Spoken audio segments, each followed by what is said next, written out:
just the blessing. I just the blessing. Father God blessing. Well, more blessing. I just the blessing. I just the blessing. Them can't stop me. I am blessed. I am blessed. Every day of my life I am blessed. When I wake up in the morning and I lay my head to rest. Every day of my life I am blessed. Even though me say me praise God straight, make money straight, money attached straight, man bad mind straight. God knows me straight, me love woman straight, me father in straight, that's why me born straight. And the for them a try stop me, me fly past them straight. Funny for them a wicked, so what them in a rate. You know them want back still little food from me plate. I look like Ellen.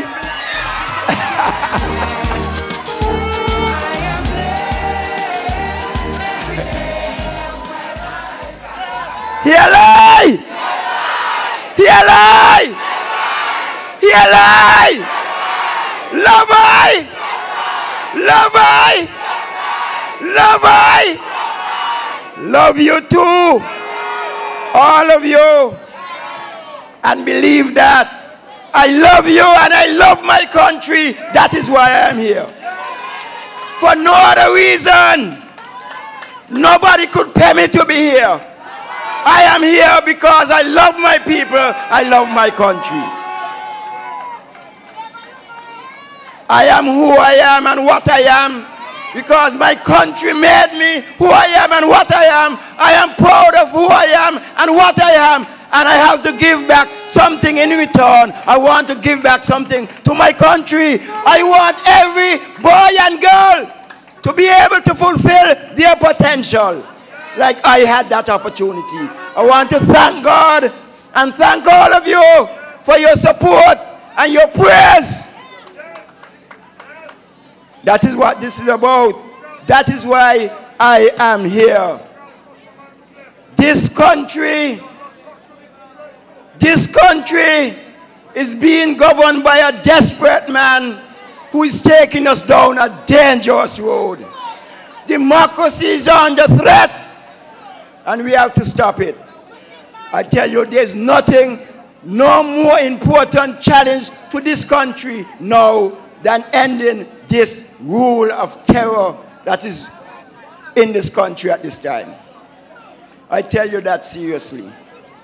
The other day, somebody asked me, boy Sam, you ever thought that we would reach to this stage? I said, nobody could ever dream of that. He said, don't talk for other people. Talk for yourself. Because I knew that we would reach to this stage. He told me in 1993, at the height of the crisis, Douglas was in St. Thomas, talking to nationals about what's going on. And he was telling the people that he will do everything to make sure that Pam gets out of power. And a question was posed to him. They said, yeah, we understand what you're saying, but you can't mash up the country. He said, I will do anything, including mashing up the country. He said, I knew that. But I want to tell you, on reflection, I should have known that as well. Because after the 1993 election, and the 4-4, Douglas left here in the dead of night to go across to Nevis to try to form a government. Almost drowned. Went in a fishing boat, went into the wrong bay, didn't know it was so deep, and almost drowned. Douglas would have done anything to get into power, and he will do anything to stay into power. He is a dangerous and desperate man taking this country down a desperate road. We have to stop him. I hear them talking about, well, Sam, should resign. Resign from what? When I went into office, when I was elected to office, people elect me to serve them and to represent the interests of the country. The land for debt swap was not in the interest of the country, and I against that. And I don't have to go back to ask anybody about that.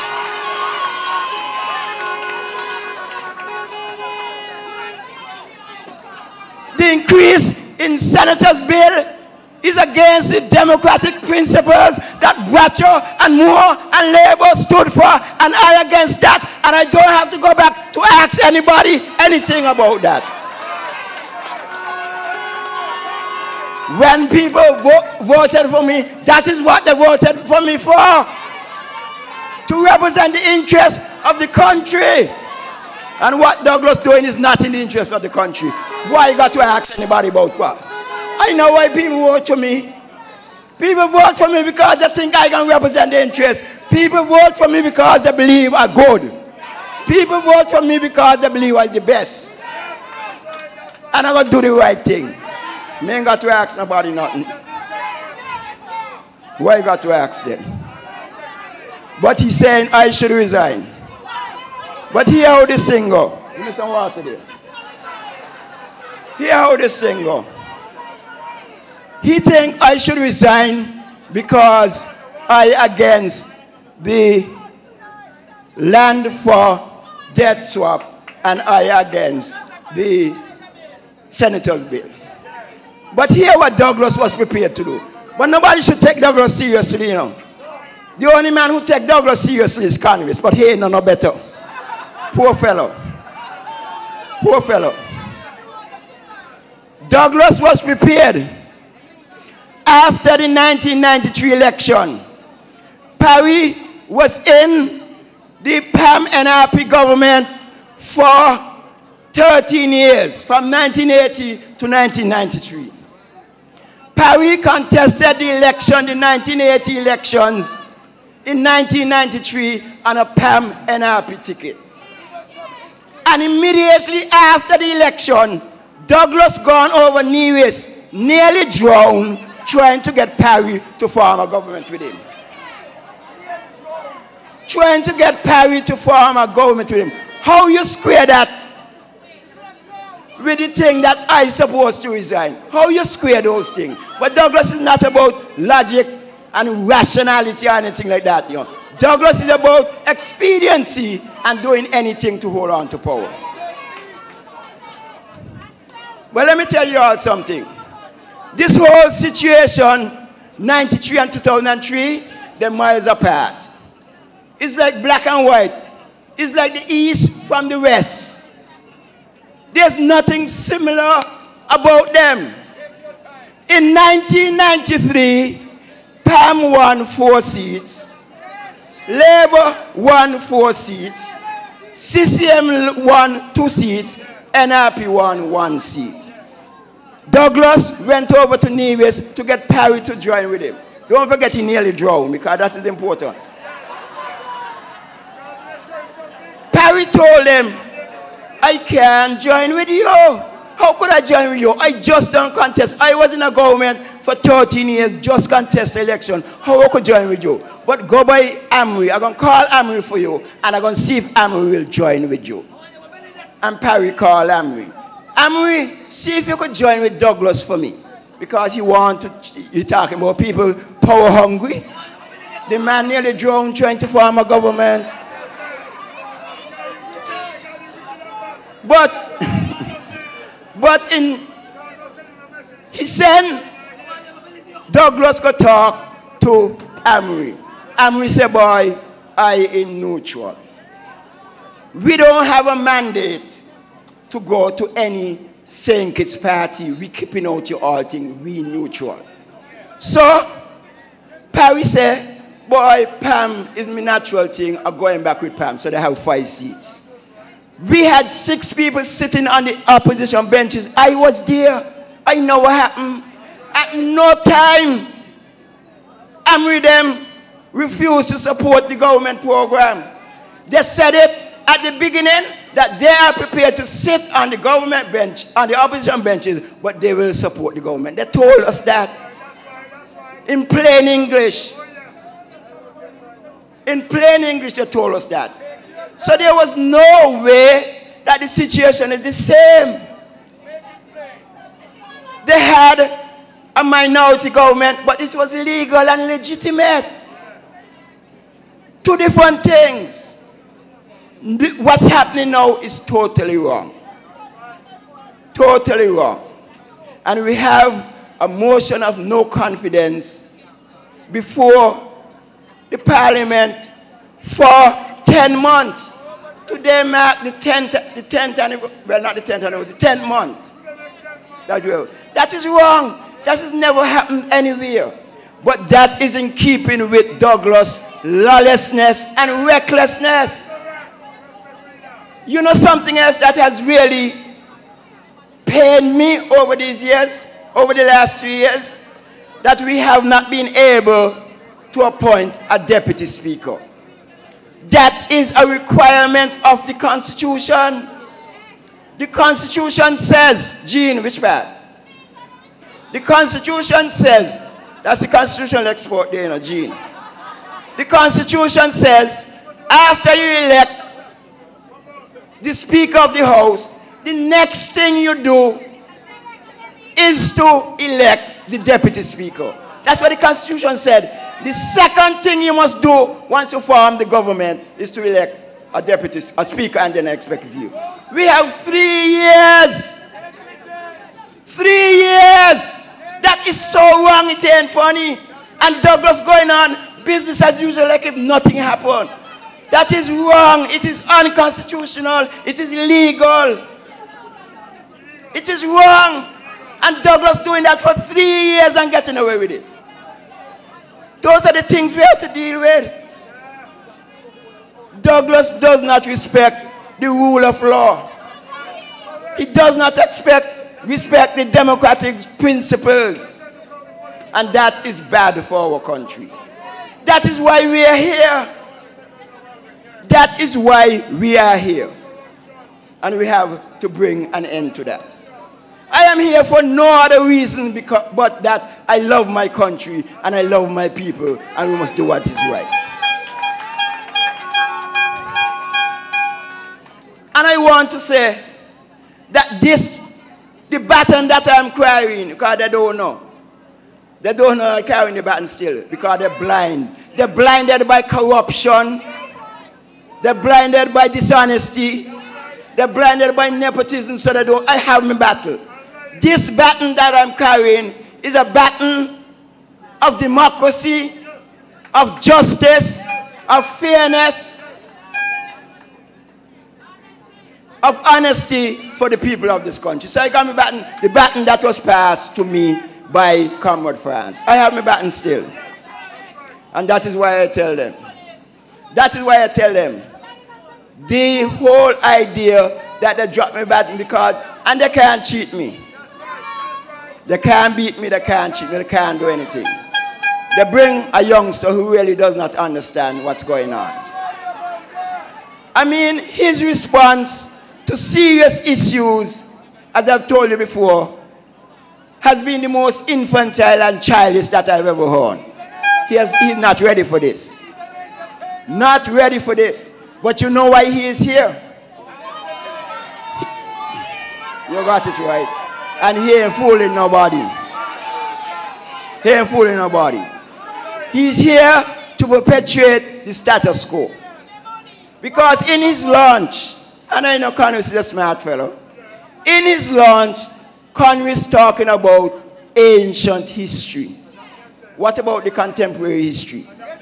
He tell you who is his maternal grandmother, and who is his maternal grandfather, and who is his paternal grandmother, and who is his paternal grandfather, but he ain't tell you who is his father. Well, let me tell you who is his father. His father is Contender. Greediness discuss and greedy men will boast. Greediness will surely cut the throats. Greediness, greediness,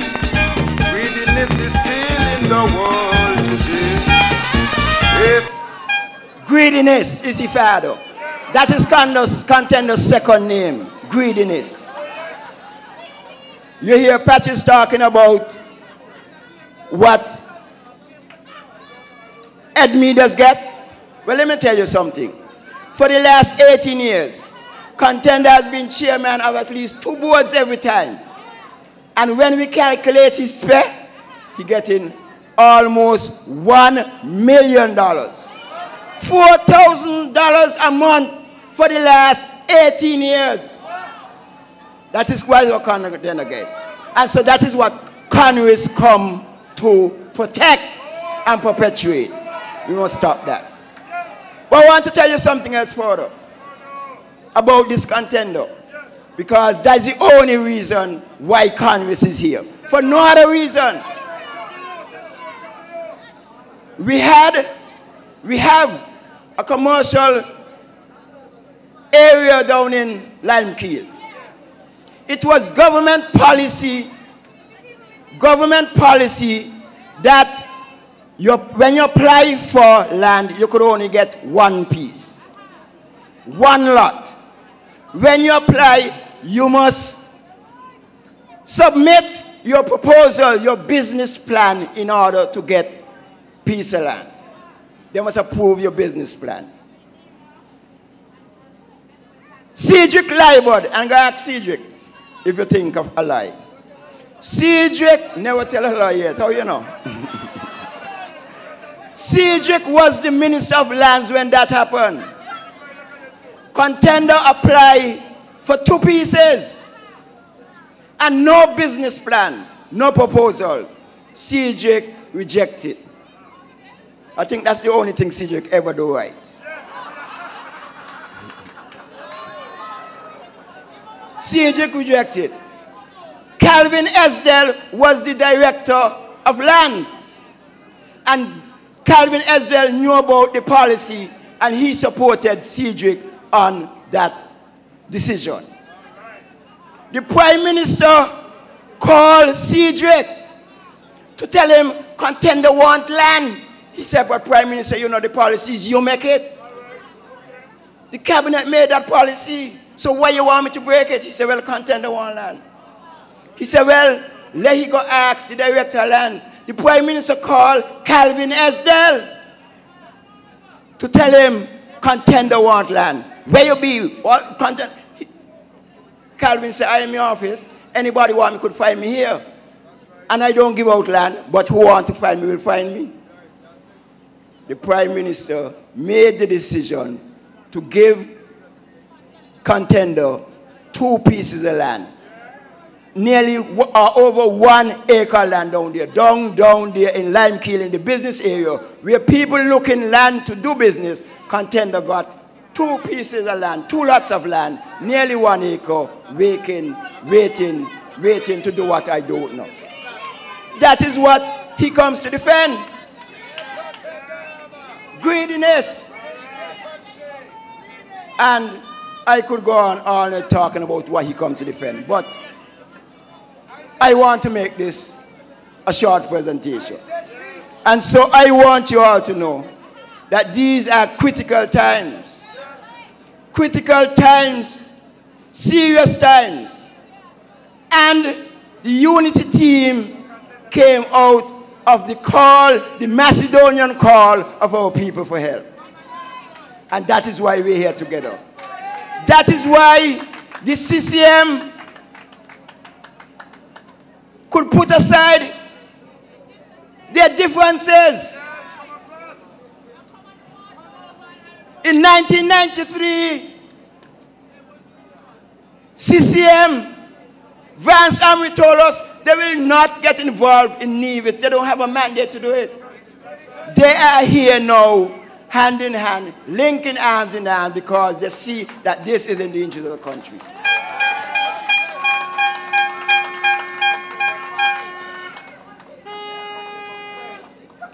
My politics is well known. You all have heard me in Parliament for the last 24 years and how I defend the Labour government and the people against the People's Action Movement and anybody who came on the other side. People know of my differences, political differences, with all the people who were in Parliament. But this is not about party now. This is about country. And we are prepared to put all the differences aside in order to move this country forward. That is what it is about. That is what it is about. I have not lost any of my values and my principles and my beliefs. They are still burning bright in my heart. My commitment and passion is undiminished. I want to see a better country for my people. And that is why I'm here. And that is what all of us are saying. And we welcome anybody and everybody. We welcome Labour, CCM, NRP, UPP, NIP, and no PP. You just come. All whoso will come. This is a movement of the willing, the committed and the willing, who is in favor of taking our country forward. That is what it is about. And so I want to thank all of you for turning out in your numbers. And you see what makes this so irresistible and unbeatable? This is about the people.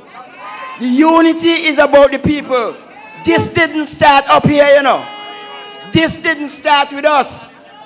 When I resigned in January of this year, I had no idea that this is what would evolve out of it.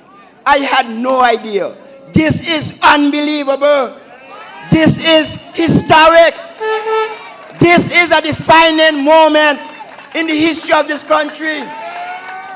I believe that future generations will have every reason to say that this was our finest hour.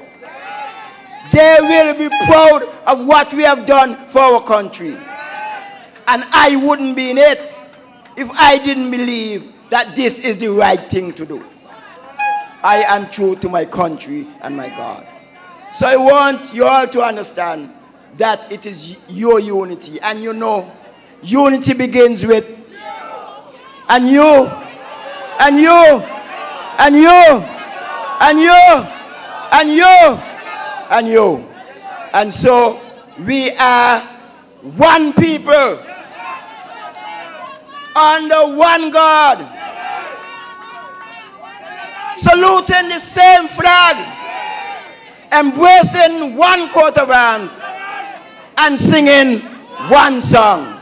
My country, it is of thee, land of the pilgrim's pride, land where my father died.